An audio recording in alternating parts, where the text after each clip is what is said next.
walk the streets for money. You don't care if it's wrong or if it's right. Roxanne, I may have started streaming in the middle of that. you don't have to put on the red light. Roxanne. Oh, it's something for the book reveal, I guess. You don't have to put on the red light. Oh, fuck me. I did not, God damn it. I didn't actually... No, why is that doing that? Fuck. Oh, well. All right. Roxanne. Roxanne. Why Roxanne. Roxanne. that? Roxanne. Oh. Or should I do the put on the red light? That's a... Put on the red light. well, hang on. I red need to light. actually start recording you. All right. Now go. Put on the red light. Okay, there we You are. don't have Yeah. to put on the red light. Okay, let's go ahead and clap. Something that we don't normally do live, but we're doing live this time anyway. So this is actually one instance where the live show, the YouTube one, is going to have something a little bit extra that the normal one doesn't. So go us. Oh, we're streaming on YouTube? Oh, and I'm streaming. So what happens? Let's clap first, and then I'll explain. Okay. 3, 2, 1, clap. All right. So what I do is I highlight this Twitch stream, and then I can export that directly to YouTube. Oh, that's pretty rad. Yeah, it works out. It's how I can easily get an episode onto YouTube every week. The drawbacks are if the sound is messed up, like if I'm a little quiet or something happens, like my mic goes out, like what was happening a lot previously, then that I can't edit that really, because it would be a lot of work where it's just like a few button clicks and like adding information, and then I can get that out to YouTube. Oh, okay. Hey, so hypothetically, could we do like an episode where we're streaming to Twitch? Could we use like the video feed from Skype for that, or no? We could try. It basically we would have to. We could give it a shot. We could try it. Yeah, actually, let's try it now. Whoa! Not this week. I'm in a tank top. Not in. I can get into a tank top too. How about next week we try? This could be the tank cast. Come on. Tank cast, we get tank bros. Oh boy. Oh, come on. I don't know. That's Hold on. public. Let me try something real quick. Introduce us, and then while I'm trying this out. Okay. Hi, I'm Jack, and he's over. That guy over there, he's Jonathan, and we are Glib Shark. We're recording this on November 29th, 2016, and that day seems familiar in a decennial kind of way. It's because November 30th of 2006 marked the very first episode officially of what was then called Late Night Jenga Jam. So we're coming up, basically, this is kind of the 10-year anniversary of me podcasting. So happy anniversary, me. Good job. Happy anniversary, you, Jack. And I got to say that I've been a part of the show for a while now, and I was very flattered that I was even given a chance to interact with you guys at all on a regular basis when we were first starting out, or when I was first starting out on the show, and that you gave me a shot, and I feel like I've come a long way. You kind of have. You're like the big shot. I almost feel like Glib Shark is that your show that I'm on. Well, I don't know that I'd say that. I just control the stream and the recording and the editing, but really it's our show. In a way, the Glib Shark really is the Jonathan Cerna podcast machine. All right, let me see if I can do. Can I switch to? Oh, it says no. Turn on video. Here we go. Let's see if this works. Well, hello. Okay, so I think I can't get. Where's that stupid? There's a little feed that we can that kind of switches between us. How do I get that onto? Oh, it's a separate window. Okay, let me see if I can find that window.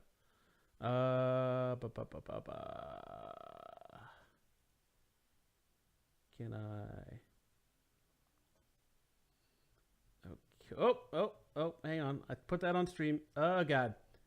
I didn't mean to do that. What does this one do? Oh, that one doesn't do anything. Vamp for a second. I'll be right back. Okay. I am vamping for a moment as I try and figure out if So if you've ever done uh, a Skype like broadcast, or not necessarily a broadcast, but just a meeting where you are. Oh my God, what did I just do? Oh fuck. Oh, I just did all the things. So there's a neat little window that pops up that kind of switches between everyone in the Skype call while it's going. So it's sort of like a little mini director. And what I'm trying to do is figure out how to get that director onto the stream, because I think that's not something that we would do all the time, but it would definitely be something that we could try, and you'd get an idea of what we look like, what our setups are. I mean, obviously, if you're watching the show, you probably already have an idea of what we look like. Let's be honest. All right, and if you're watching the show, or listening to the show, you're one of like 4 people that do that. So thank you. Thank you for putting up with us. Oh, we have a Jenga shit back. Hey, wow, that's a word I haven't heard in quite some time. I don't know that I can. Oops. Let me see if a game capture would do it. Nope, that's not going to do it. Let's get rid of that. I'm just kind of mumbling. Move. Do that. Plus. We want to do a window capture. We seriously want to do a window capture, but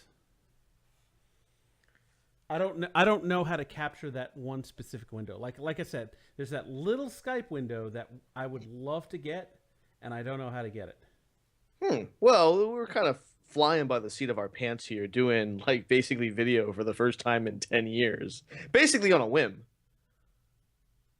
Yeah. But I don't think. I don't think it's gonna do it. Well, that's okay. We can look into it later on. There's no rush for this. But I mean, at least we can see each other while we're doing the show, which that's kind of cool. Yeah, we can definitely. Yeah, nice little change of pace. So speaking of Jenga ship, couple those of you who don't know, a couple of days ago I was made. I think it was yesterday actually. I was made featured user on bgg.com. Hooray! Yeah, so it's nice that they remember me. I'm trying to think, well, what's the deal behind this? And I didn't even think to process the timing of that event with this event until like just this very second. I wonder if Mary was thinking of me. Yeah, and that's really cool. And it 10 years, man. 10 years, and we've kind of gotten back to basics for this show, for this particular episode. And it was all about having a place where I could talk to my friends once a week for about an hour, whoever was free. And it's become that. And it's exactly what I want it to be, which is great, because now I'm not beholden to any interest. I don't have to worry about hitting a certain quota. I don't have a business manager telling me I need to change this, and this about my show, that I can't reference Brave Star or Botsmaster anymore on my show. So that's kind of nice. Well, I have you telling me that, but I may mention that every once in a while. But yeah, it's a ton of fun, and I love just doing not just this, but also Dungeons and Dragons and Drunks, which is just like one of the highlights of my week at this point. We've sort of branched out. We've sort of we've gone, and we have a brand new project that we both love, and it's a lot of fun to make. And I think people have a lot of fun listening to it. That is something, definitely the impression that I've got. Yeah, and I just love listening, being able to surprise people and being surprised by people's reactions on the show, and listen to people's reaction too. People tweeting me stuff, asking questions about Travancore, just kind of blows my mind. It's nice that the people are enjoying what we're doing. But I didn't want to spend the whole hour sort of dwelling on 10 years, man, because we've done that at the 1 year mark, and the 5 year mark, and the 300, and the 100, and the 200. And, I say forward. Always forward. Forward always. And to that end, there was something that I wanted to talk about last week that I didn't get a chance. And it kind of goes into something else that I wanted to talk about. Movies. Yay! And how I've seen a couple of them. What have you seen in the theaters? I meant to talk about Fantastic Beasts and Where to Find Them last week, and then I did see Moana this last weekend. Oh man, Over Thanksgiving. Oh, how was your Thanksgiving? Let's go there first. Well, mine was pretty low key. So our family's official, like quote unquote, real Thanksgiving was actually a couple of weeks ago because my brother was in town. He's going to be in India for the next year, but he flew back, because it was my parents' anniversary and because he wanted to vote. Although he could have done an absentee ballot, he specifically came in to vote, which is, hey man, it's your money. Uh, but yeah, so he was there, and then my sister is a nun, so she only gets a couple of days a year where she can stay with my parents, basically. Otherwise, she's always in the convent. So the timing worked out. So we just decided to do Thanksgiving the day after my parents' official anniversary. So that was real Thanksgiving. So what we had last weekend was sort of another meal. Like that was kind of like immediate family only. Just my parents, their children, and their families associated or immediately associated with those children. But this Thanksgiving was actually a little bit more expensive. It was still in Bucks County, still where my parents live. Uh, my aunt, my uncle, my cousins, and a couple of the in-laws. So it was nice, a little low key. Combination of Indian and American food as always. Pretty good dessert game, I must say. And we had there's this game called Tongues, like a card game, where I guess people are trying to make four of a kind by passing cards constantly. And whoever gets four of a kind first is to stick their tongue out like this. Ah. And then the last person to stick their tongue out in the round. And once you see someone stick their tongue out, you have to stick your tongue out. And the last person to stick their tongue out is eliminated. I think it's a kid's game. My nieces, I don't know if they came up with it or they learned it in school.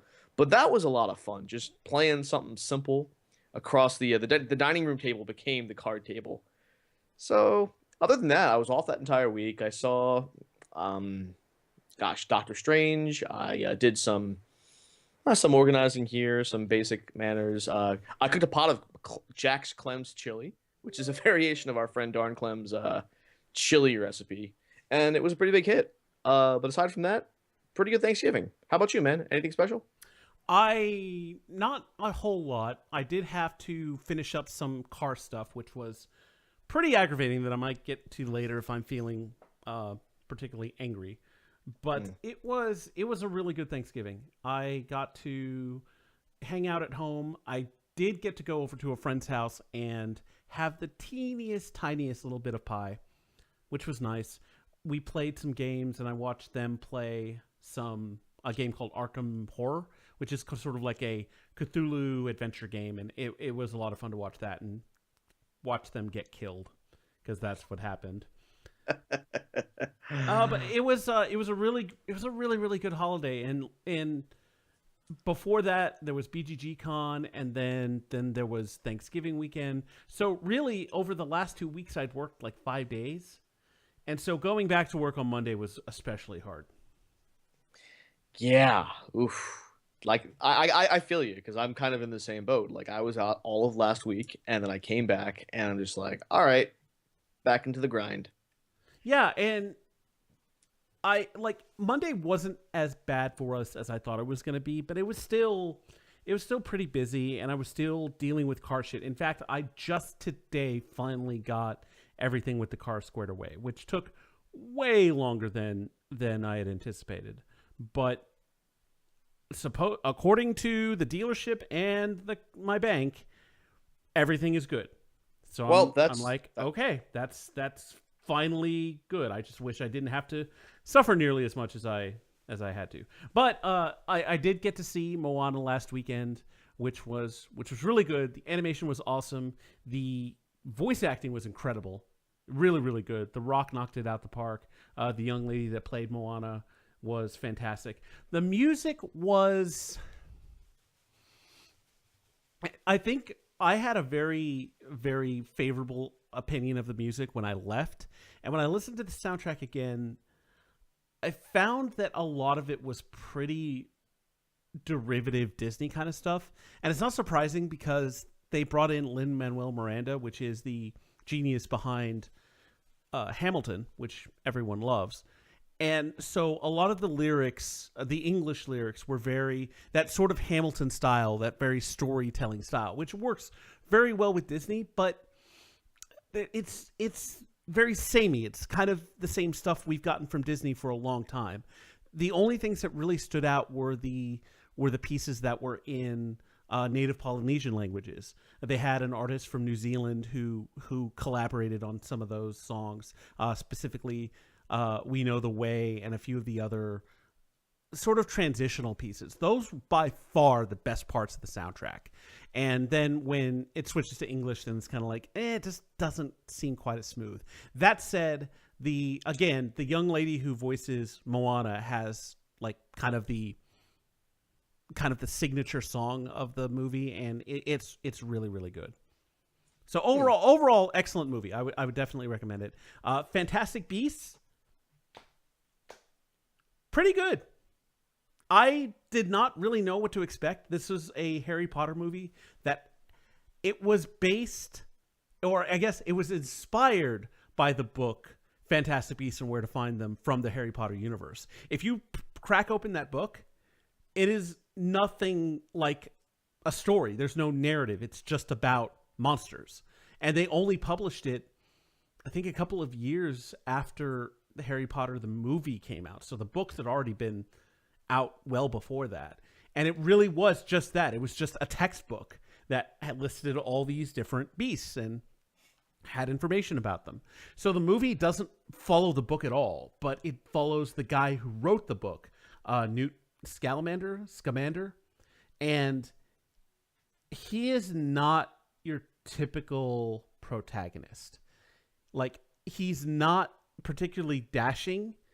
He's brave, but he's not personable. Like, whenever people try and talk to him, he kind of like clams up and just really is only concerned about his beasts and his animals.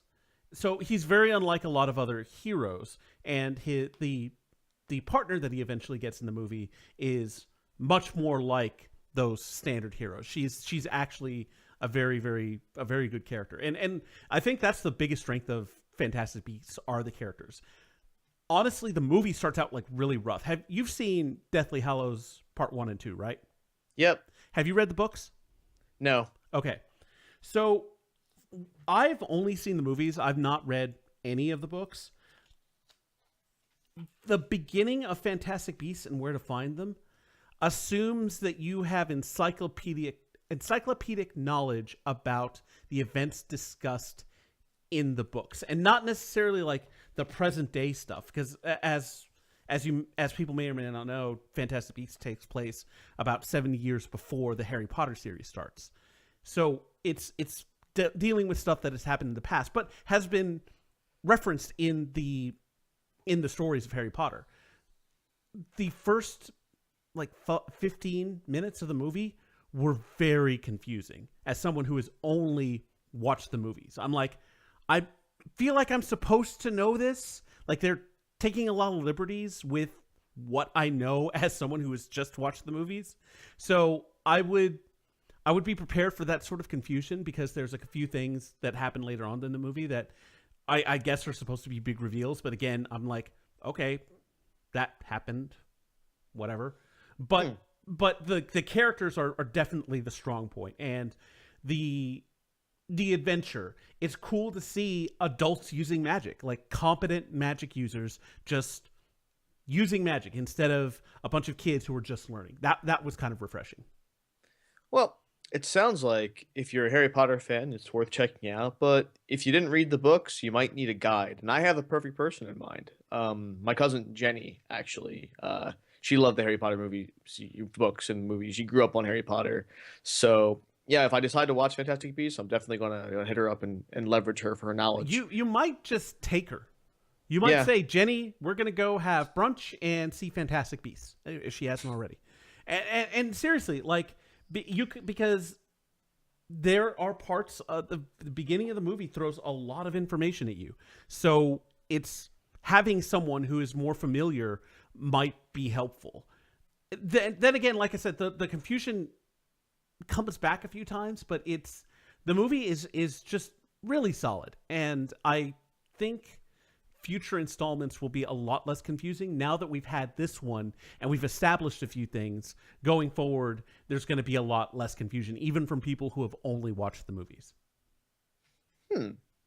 Oh, appreciate the insight. Moana's one that my wife really wanted to watch. Fantastic Beasts, surprisingly. So my wife's a Harry Potter fan, Right? but she has no interest in Fantastic Beasts because it's not Harry Potter. She's like, well, what happened before? I would still highly recommend it, because if you like that universe, if you like the magic, like the actual magic that they use, it still feels the same. It's even directed by David Yates, who directed a bunch of the Harry Potter movies, some of the best ones. Oh, so okay.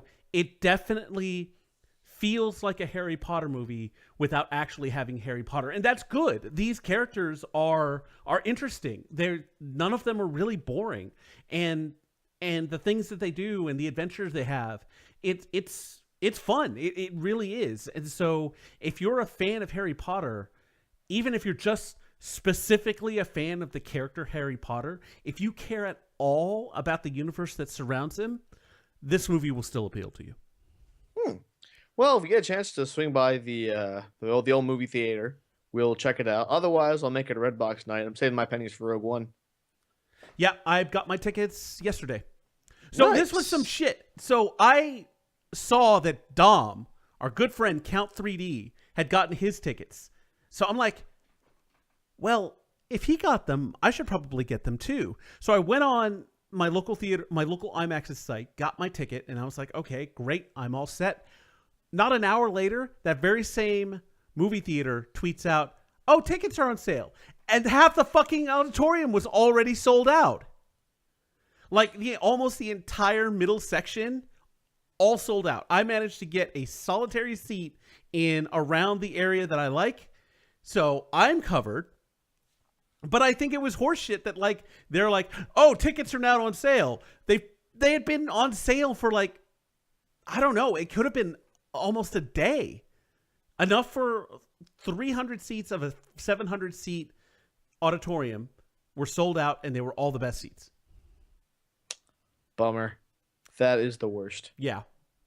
But like I said, I can't complain too much because I got my tickets, and at least you got to see it. Super looking forward to it. It's getting hard. It's getting so hard to try and avoid anything. I was cooking dinner and I had the flash on, and a preview came up that I immediately recognized as Rogue One, and I'm like, oh fuck.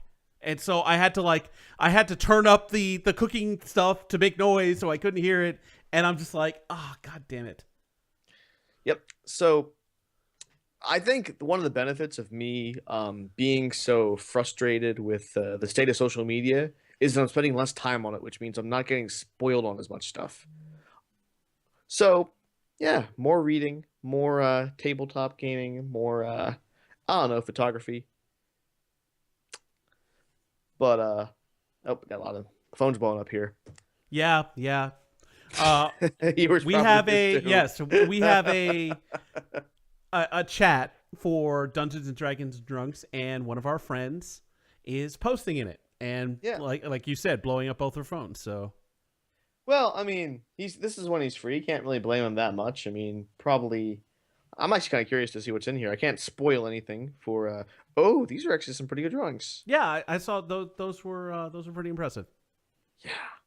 Oh man, so man, John's got some chops. I had no idea he could draw. I think he's self-taught.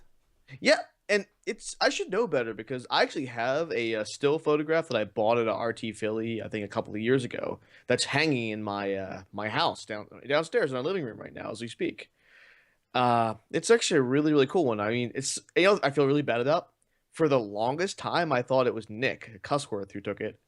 I just assumed, and then like, wait a minute, Sedlak. Oh, okay. Very That's conspicuous cool. last name. Yeah, most indeededly. But oh man, it's gonna be a busy couple of weeks. Christmas, all that. The nice thing is, I think New Year's, my wife and I just sort of made a decision that we're just going to go to bed at 10 p.m. I'm going to stay up for New Year's. I think we've got a couple of invites out to go to parties, so I'll see if I can do that. Lisa is much less agreeable to parties. She doesn't much care for them. but hopefully I can convince her to that we can go out and at least hang out with friends. Yeah, I mean, friends, it's kind of cool. Like a small group, that's neat. I don't think I'm way past the age and I have no interest going to Times Square, even though it's only like 90 miles from here. Not my scene. Why Oh would I stand fuck, out in the cold and watch a fuck ball that! drop? No, no, no. The closest I've ever come is a couple of years ago. My wife was oh, not my wife, my sister was living in Florida. We went down to I think I don't know if it was Miami or Fort Lauderdale. I think it was one or the other. And there was like some sort of event happening there, and it was like uh, not necessarily not nearly as crowded, but also much warmer, as you can imagine, because it's Florida. Oh yeah, yeah. Dude, so warm weather New Year's, I could see myself doing that. I can get behind that. They have a thing in downtown Oklahoma City, and it's got bigger and more impressive. But it's still, speaking of pressing, it's a press of people, and even in downtown Oklahoma City, it's not something I want to put myself through. Yeah, I can see that. I'm not a crowd guy, I guess. I mean, I am, but it's like I would be going by myself probably, and I don't see the fun in that. Yeah. It's crowds are hard to do when you're by yourself. 3 years ago, I went to New York Comic Con, and for the most part, I was just sort of exploring, and I was curious. And the last day, luckily, I ran into Just Kid and Erica, so I was able to sort of tag along with them. But the first couple of days were they can be rough at times because it's just one mass humanity. Like New York Comic Con is second only to San Diego. See, It's huge. my issue wouldn't be so much with the actual crowds. It would be that I would get bored. Like I'm sure. I take that back. I'm sure if I sat down at different demo booths and tried out different things, I could make it interesting. But the reason I go to these things is for my friends. I mean, I don't go to the local Comic Cons here, and there are a couple, and a couple of bigger ones now that because none of my friends go. I will say that apparently, what is it? Wonderworld or WonderCon, I think, is the one that they used to have in Tulsa. Next year, it's moving to Oklahoma City, and I do have some friends that are interested in that, so we may go down there and commute ourselves. And you never know, maybe a few Rooster Teeth people will show up, and not the people themselves, but like friends who do conventions and things may make an appearance. So that might be fun. I don't know, but it's something I am looking forward to. But that said, I don't go to any of those shows by myself for the sake of the shows. Like if I were to go, it would be because I'm meeting someone there. And like something like San Diego Comic-Con, it's not the crowds that would freak me out. It's the fact that I'd be wandering around and be like, well, I guess I can try and do stuff, but it's much more interesting when you have a crew to roll with. I completely agree. Like that's kind of why my desire to go to these conventions kind of has died down considerably because I guess the crowd that I roll with is less and less frequently going to things. I mean, they might hit up RTX, and that's about it. Like or PAX for that matter. I do this year. I am going to make more of an effort to try and go for PAX East. Actually, oh fuck! I needed to submit my vacation for PAX South. Fuck me. I need to put that on my phone like right now. You see, I'm just a hero for reminding you. But East this year? I didn't go last year at all. I'd have to see when it is. Like I probably wouldn't go for the convention. I might just if I were to go, I'd probably just go to Boston, hang out with people after hours, and then head home. I mean, I would go to the convention, and I would definitely. I would try to go to the convention because there are things that I want to see. There are booths I want to visit and that kind of thing. But sure. Yeah, it would be primarily for people outside of the convention, and that's one of the reasons why I would go there specifically is because there are certain people that I feel I owe a visit to, and they were very disappointed that I didn't make it last year. So I don't want to disappoint said people again. Well, we'll work on it. Try to hit something up. I did have a completely unrelated question to ask you. And by the way, this is how you make transitions if you've been podcasting for 10 years. Take notes, kids. Have you seen the last episodes of Bee and Cup Puppycat for this season yet? I have not, no. Oh, okay. It looks like they're so the whole Bravest Warriors Bees Puppycat thing, it's kind of weird. So Cartoon Hangover decided to put them on like a sort of behind a paywall, at least at first, and then eventually they're going to release them on YouTube. But because I was a Kickstarter sponsor for Being Puppycat, I was able to watch the last episode a couple of days ago, and it really is such an amazing cartoon. Like just in terms of the animation, the beauty, the way it hits you in the feels, the music, the voice acting. I think it came. I was very satisfied with it, and I know it's like only $2.49 a month, but I might just wait for Bravest Warriors to debut on YouTube. I'm not like I waited this long. I can probably wait a little while longer. Yeah, I'm definitely waiting. Yeah. I need to rewatch the last season because I don't quite remember what happened. But Ralph Waldo Pickle Chips. right. No, I thought I thought you found out who he was. Yeah, they resolved him. Yeah. It's been over a couple of years. Should I spoil it for anybody? I'll No? watch it. It'll be fine. That's fine. Yeah, so no spoilers. Just check it out. Like Bravest Warriors is kind of the best. I think Jonathan like 3 years ago was telling me for like a year solid to check it out, and then I think I heard about it from somewhere, and but I was tuning him out, of course, because I'm a jerk. But then I go and watch it. I'm like, it's amazing. Why didn't you tell me sooner? He's like, I've been telling you for over a year. I think it was like beginning of season 2. That sounds like something I would say. Yeah, the best of jerk. You know what? So I like this phrase that I've invented. I don't know if you invented it or I invented it. Like the best of jerks. Like you know how Lincoln had his team of rivals. Like I feel like if I were president, like the people that I would bring into my cabinet, I'd call the best of jerks. Well, hopefully, I would be one of those people. I'm certainly more qualified than some of the people talked about for the current administration's cabinet, namely because I believe in reason, logic, and science. So I am an immensely better choice for certain posts. I also believe that public schools tend to be the ones that serve the most kids. So I think I'm well suited for a other certain post. Basically, the darkest timeline continues to unfold. Yeah. I mean, kind of. I have nothing to say about that except that if I were, except just hey, listeners, or all 5 of you, just keep in mind that by the next time there's an election, I'll be old enough to run. So, just keep it in the back of your minds. I do like a post that a friend of the show, Izzy, put up. Someone should really take Trump's phone away. Or maybe change his Twitter password and not tell him the new one. I think that's how he became president.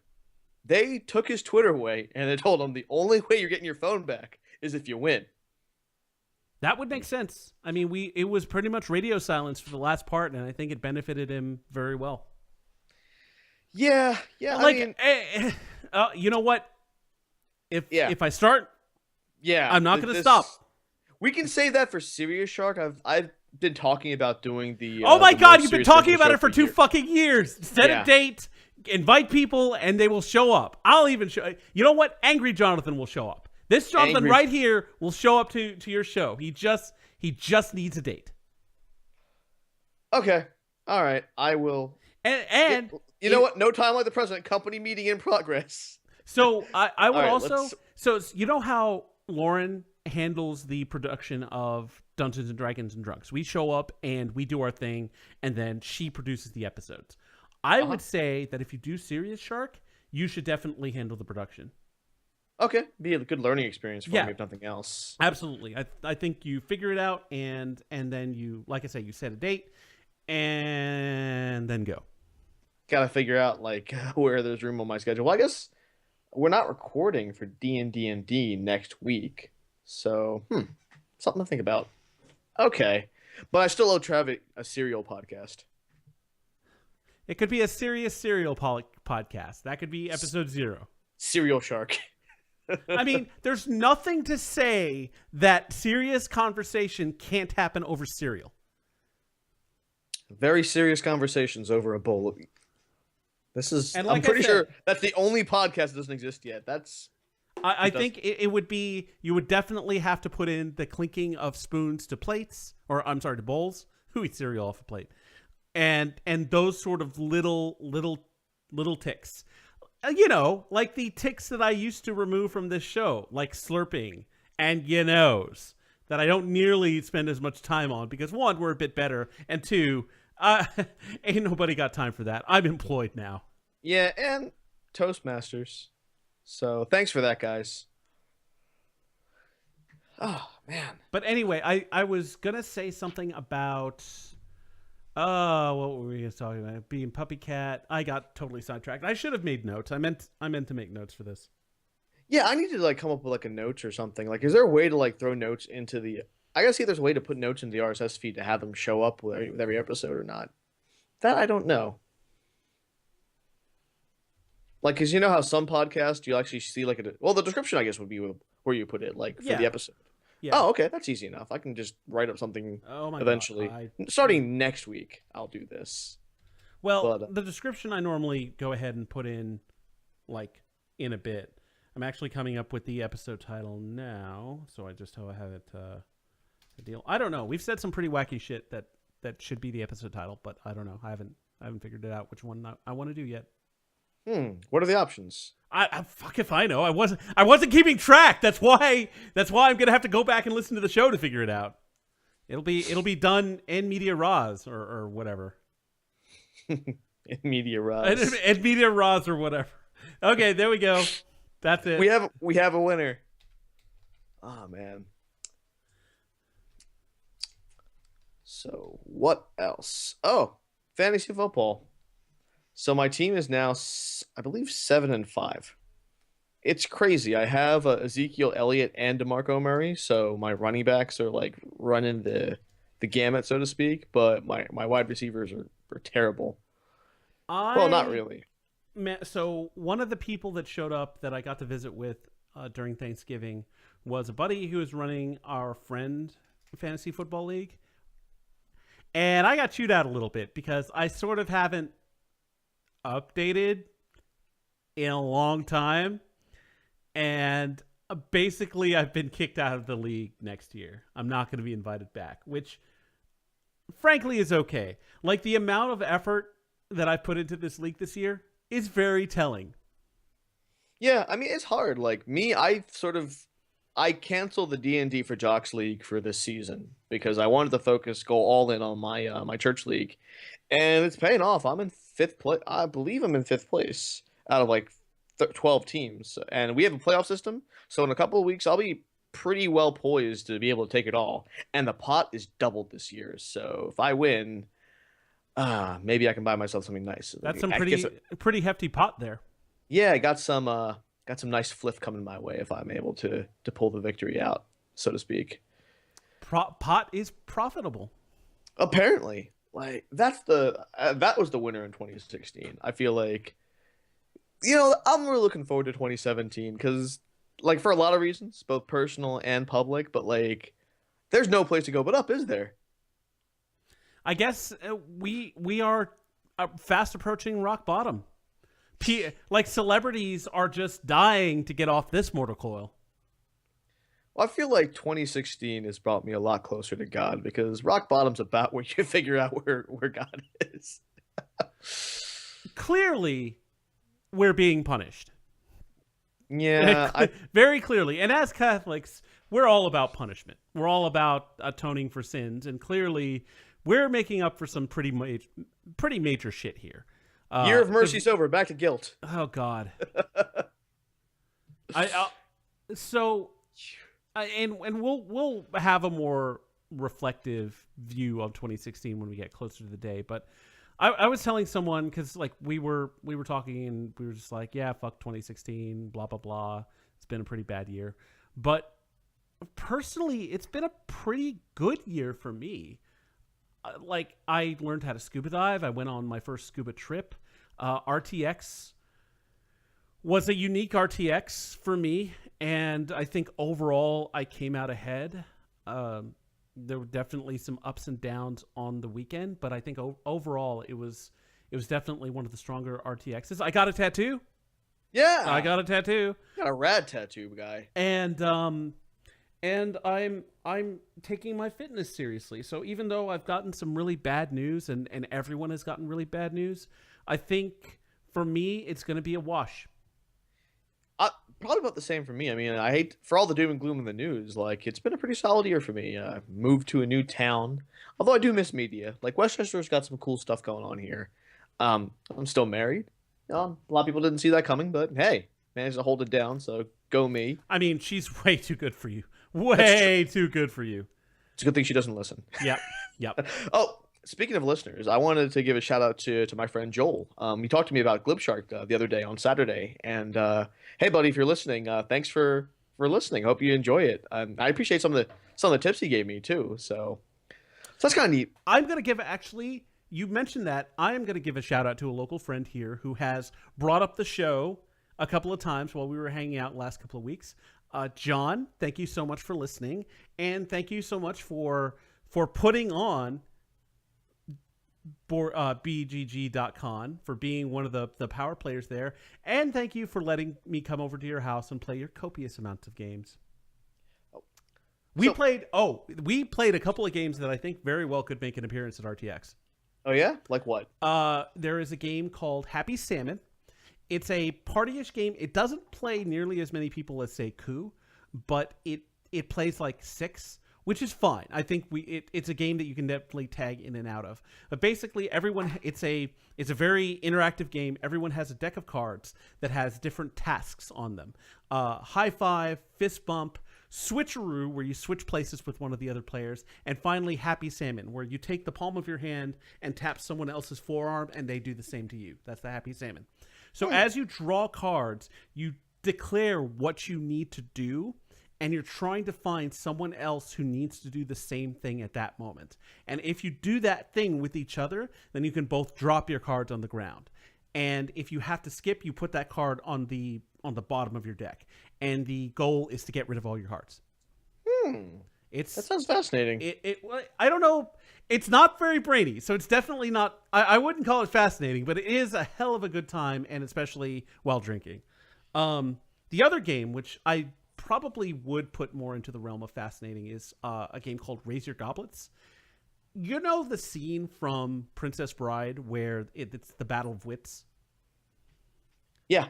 Imagine if you made a tabletop game based on that. So basically, everyone has a plastic goblet that everyone puts in the middle of the table, so you can't see what it is. Everyone also has little glass pellets that stand in for wine, poison, and antidote. And so every turn you get to do 2 things. And you can like look at your own glass, you can put wine into someone else, you can switch your glass with someone else, you can rotate all of the glasses. There are a bunch of different things you can do. And you play until certain conditions are met, and then everyone drinks the glass in front of them. And so you determine who lives, who dies, and you go 3 rounds. And basically, everyone also has a target that they're trying to kill. So you get points if you live. You get points if you kill your target. You get a bonus point if you kill your target and live. And then you get a bonus point for having the most wine in your glass. And so you do 3 rounds of that silliness, and then you come up with a winner. Our first game, we ended up having a tie. And so the tiebreaker rules are, they're a little wacky, but we decided as a house rule, if it's a 1v1 tie, we have the literal Battle of Wits from Princess Bride. So my buddy who had tied me, he turned around. I took poison and wine and put one of each into a glass and then put them in front of us. And then we had the Battle of Wits. And it even ended up with my friend going, "What in the world is over there?" And I turned around and he switched glasses. Fortunately, I had put the poison in front of me and ended up winning, because when he switched glasses, he ended up drinking the poison. Wow, it's like very Princess Bride with just a hint of Jonestown if you play with Kool-Aid. If you play with Kool-Aid. And it's a pretty easy game to teach. There is some symbology on like the player aids that you do have to explain, because if you're just looking at it, it doesn't make any sense until you explain it. I definitely think it is a game that could be played at RTX, especially like they're just different levels of role playing. Like when you look at your cup, you can just like look at it. What we were doing is like swirling it around and going, yes, this bouquet is excellent. Yes. And then we would look, but part of it was the swirling and being a wine snob, like some friends we know. Yep. Certain friends. And that all just really played into the whole experience, and it was a lot of fun. And I think if we have said friends and others, and we were all drinking actual wine, I think it'd be a great game to have a lot of fun with. And it plays pretty quickly. I mean, you're only doing 3 rounds, and if you win or lose, like I was behind most of the game, and I ended up winning just because I had a really good round. So it's not there's strategy, but at the end of the day, it is sort of a game of chance. So as long as you kind of accept that and have those expectations, you'll have fun. And it seems like it would translate really well to a live audience and to a panel. Like I would. It would. Well, We would need more people, and that's actually not a bad idea. Like if we played maybe 1 round, yeah, and maybe it brought in the Dungeons and Dragons and drunk people.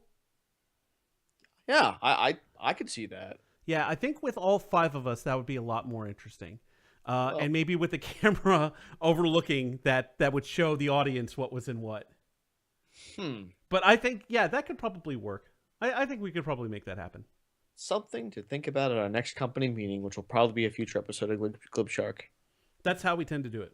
Yeah. So speaking of the past of Glib Shark, so I've been watching a lot of Star Trek Deep Space Nine. Good choice. Excellent And choice. yeah, we've done a couple of radio plays of that. I think one of them, I tend to be typecast as Cardassians. I think one time I was Mr. Garrick, and then one time I was Goldacott.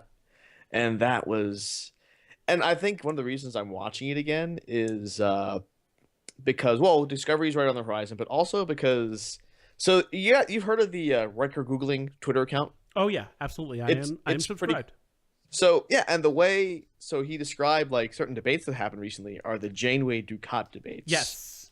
So the next like 4 years of my life are going to be the first 6 episodes of season 6 of Deep Space Nine. Wow. Yeah. That's taking the darkest timeline awful dark. Yeah. Well, but you have to remember that Dukat eventually, spoiler warning for a 20-year-old show, Dukat eventually loses his mind and Cisco comes back for his baseball. Did you see Give it time. the casting that they announced today? I did. So Michelle Yeoh as I guess the captain of the Guangdong or Shenzong or something like that. And then there's 2 Doug Jones. Yes, Doug Jones. Who's in everything apparently. Like he's usually like a stand-in or he is a stunt double or something. He is a performer. So what he does is he like in Pan's Labyrinth, all the weird creatures, he is all of those. Like he is the fawn, he is the thing with the eyes. And that's generally what he does is he plays, I think in Hellboy, he was the body of the amphibian guy, whereas David Hyde Pierce was the actual voice, but he was the body of Abe Sapien. Got it. Yes. So he does a lot of that, and then he was in that what was it? There was a web series that like the guys from Napoleon Dynamite did, and that he was in, and I can't remember what it's called. And then is he playing an animatronic like character kind of thing, or animated thing, or actual like person? I don't know. I just saw that he was cast. Discovery. And then the third person, I don't remember his name, but he had like some pretty legit theater chops. Anthony Rapp. So there tends to be a thing where Star Trek, like whenever they're casting, they want somebody like a lot of times they'll go with people with theater background, like so Nana Visitor, Avery Brooks, theater background. And here again, let's see. Jones will play Lieutenant Saru, a Starfleet science officer, a member of an alien species. Okay, so no surprise there. New to the Star Trek universe. Anthony Rapp will play Lieutenant Stamets, an astromycologist, fungus expert, and Starfleet science officer aboard the Starship Discovery. And then Yo's playing Captain Giorgio, the Star Trek fleet captain aboard the Starship Shenzhou. Interesting. So, I mean, I was sad that Brian Fuller left because I was a big fan of, Wonder Falls and Dead Like Me. But it looks like, based on the casting, at least there's something that's worth watching. I'm a little sad that it's going to be on CBS All Access, and that All Access is going to have, not only a paywall, but commercials during the shows. That seems like double dipping. That is such horseshit. It kind of is. At least the first episode will be on CBS out proper. Maybe CBS will decide, like, they need a heavy hitter, and if it does well enough in the ratings, they'll just pull it the way they did for, there was one show that was supposed to be on FX. Oh, Last Man on Earth. So Last Man on Earth on Fox, I think originally it was an FX show, and they debuted it on Fox, but the ratings were strong enough that they just kept it on Fox the whole time. I'm kind of hoping for one of those for Discovery. And the web series that I was talking about is actually a Channel 101 deal called Sock Baby. Oh, okay. I'll have to go back. I haven't watched any 101 since they canceled Ronnie Car Jump. Cordova and let's see, both the John Heater and Dan Heater were in it, and Doug Jones makes an appearance in that. Oh, that's cool. Let's check that out. It was something that we had watched while I was still at OU, I think, and it was like nascent internet viral video, and it was so fucking cool. Sock Baby. Ah, wow. Okay. Adding it to my my online content queue. I feel like my YouTube is sort of solidified into like 5 or 6 different kinds of video. I think at any given time I'm watching something that's either music or related to wrestling or Steven Universe. Those are kind of the three. Oh, and occasional educational things like Geography Now or Crash Course, and of course our show, which is on YouTube. Yeah, subscribe, Like and comment too. Speaking of which, if you guys are seriously enjoying Glib Shark and Dungeons and Dragons and Drunks, seriously, write a review. Leave a comment. Write a review. Like, it helps people find the show. Just like and subscribe as well. We could really use the help. Yeah, we've become those guys, Jonathan. Yep. Well, we've been those guys for a while. We've just been bad at it. We're busking. We forgot that we had to ask people to do this. We just kind of assumed, but yeah, no. Every little support you can give us on our YouTube channel, views, downloads, all those really help us and could push us somewhere else, or not push us somewhere else, but allow us more opportunities to do more stuff and visit your awesome faces. We do appreciate the 5 or so fans we have out there. We really do, and hopefully we'll have more because fans are friends. We appreciate that there is always more than 5 people at our panels at RTX or wherever we go. And hey, if you want us to do more panels, maybe it's something I need to. You know what? If I had $1 for every time I said I look into doing something, I'd probably be able to. You would have been able to beat that motherfucker Donald Trump. I'm sorry. President-elect Donald Trump. The only reason I didn't beat the president-elect this year is because I was not old enough to run by constitutional law. 2020 is a different story. If a million of you sign a petition saying I should run for president, I will do it. And as we've seen, as we've said many times, stranger things clearly it doesn't matter that you've said shit elsewhere. You're definitely, anything that you might have said is way tamer than anything Mr. President-elect has said. If nothing else, anything can happen. Don't think the story is written before it's been told. If you don't think you can do something, you can do it, no matter how awful you may be on the inside. And you better do it, because if you don't, someone worse than you will. That's the lesson that I've learned. So, our sound producer is Jonathan. That's the impression that I get, Cerna. Da da da da da da da da da da da da da da da da da da. Oh man. Okay, actually that leads me into one last comment here. I do a class now called TRX, and it's look it up. It's suspension training. It's really good. So we have music that we play during class, and today our instructor's phone just wouldn't pair with the giant Bluetooth speaker that she had. And quite frankly, my instructor's music was getting a little boring because she was playing the same songs over and over. So my friend encouraged me to maybe suggest that I play some music. So I'm like, okay, well, I have this little Bluetooth speaker. I'll go ahead and pair up with it, and I'll be the DJ for today. So I pair it with my phone, and then I hear from the giant speaker, device paired. I'm like, whoa! God damn. I had paired with the giant speaker accidentally, because I didn't know what my little Bluetooth speaker was called. So I then put in a rousing collection of songs, going from Shut Up and Dance With Me, more recent hit, Get Low, another recent hit, all the way to Belle Biv DeVoe's Poison and Madonna's Express Yourself.